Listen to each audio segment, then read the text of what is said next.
প্রতিদিন cartoon video পেতে চ্যানেলটিকে সাবস্ক্রাইব করুন আর পাশে থাকা বেল বাটনটি বাজিয়ে দিতে ভুলবেন না। ধন্যবাদ। রূপসী পরীর জাদুর ঝাড়।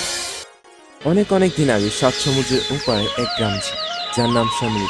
গ্রামের উপর ছিল সবুজ পাহাড় আর গভীর জঙ্গলের পথ। গ্রামের লোকজন ছিল সহজ সরল, প্রকৃতিকে ভালোবাসত। এই গ্রামের কাছে ছিল একটি পুরনো ঝর্ণা, যার নাম ছিল রূপসী ঝর্ণা।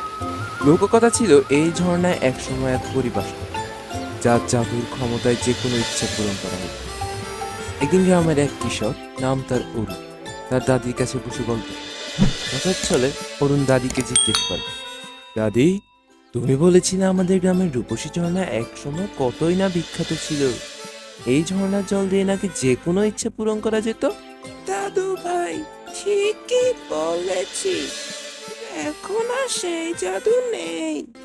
কেন দাদি, এখন কেউ সেই ঝর্ণা ব্যবহার করে না কেন? অনেক বছর আগে এক লোভী রাজা সেই ঝর্ণার সব জল ব্যবহার করে ফেলেছিল তার নিজের স্বার্থে। সেই থেকেই ঝর্ণাটি শুকিয়ে গেছে আর পরিও চলে গেছে। তবে শোনা যায়, যদি কোনো সৎ ও সাহসী ব্যক্তি ঝর্ণাটিকে আবার জাগ্রত করতে পারে, তবেই পরি ফিরে আসবে এবং ঝর্ণার জল আবার প্রবাহিত হবে। দাদির কথা শুনতে শুনতে অরুণ মনে মনে ঠিক করলো যে সেই ঝর্ণাটিকে আবার জাগ্রত করবে। পরের দিন ভোরে অরুণ ঝর্ণার দিকে রওনা দিল। ঝর্ণার কাছে পৌঁছে সে দেখলো সত্যিই ঝর্ণাটি শুকিয়ে গেছে। হঠাৎই অরুণ এক রহস্যময় আলো দেখতে পেল ঝর্ণার। সে কাছে গিয়ে দেখলো সেখানে একটি ছোট্ট কুপির মতো বস্তু রাখা। অরুণ ভাবলো, এটাই কি সেই জাদুর কুপি যা ঝর্ণাকে আবার জাগ্রত করবে?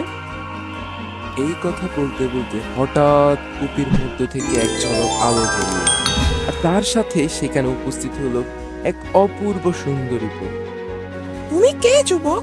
কেন এই ঝর্ণায় এসেছ? আমি অরুণ, শ্যামলপুরের বাসিন্দা। আমি শুনেছি এই ঝর্ণার জল এক সময় মানুষের ইচ্ছা পূরণ করবে। আমি চাই এই ঝর্ণা আবার প্রবাহিত হোক এবং গ্রামের মানুষের উপকারে আসুক। তোমার ইচ্ছা প্রশংসনীয়, তবে এর জন্য তোমাকে একটি পরীক্ষা দিতে হবে। তুমি কি প্রস্তুত? হ্যাঁ, আমি প্রস্তুত। এই ঝর্ণার পাশে গুহার ভেতরে একটি রত্ন আছে, যা ঝর্ণার মূল শক্তি। সেই রত্নটি খুঁজে আনতে হবে, কিন্তু গুহায় অনেক বাধা থাকবে। তোমাকে নিজের সাহস ও সততার সাথে সেই বাধা ফেরতে হবে। অরুণ সাহস করে গুহায় প্রবেশ করল। গুহার ভেতরে ছিল অন্ধকার এবং বিভিন্ন বিপজ্জনক ফাঁদ, কিন্তু অরুণ তার বুদ্ধি ও সাহস দিয়ে সমস্ত পথ পার হয়ে শেষ পর্যন্ত সেই রত্নটিকে খুঁজে পেল। রত্নটি হাতে নিয়ে গুহা থেকে বের হয়ে আসতে ঝর্ণার পানি আবার প্রবাহিত হতে শুরু করলো। ঝর্ণা আবার জেগে উঠল আর তার সাথে সাথে গ্রামের সবাই আনন্দে আত্মহারা হয়ে গেল। এইভাবেই শেষ হলো আমাদের রূপসী পরীর জাদুর ঝর্ণার গল্প। আর বন্ধুরা, এরকম মজার মজার ভিডিও পেতে চাইলে আমাদের চ্যানেলটিকে এখনই সাবস্ক্রাইব এবং ফলো করে আমাদের পাশেই থাকবে।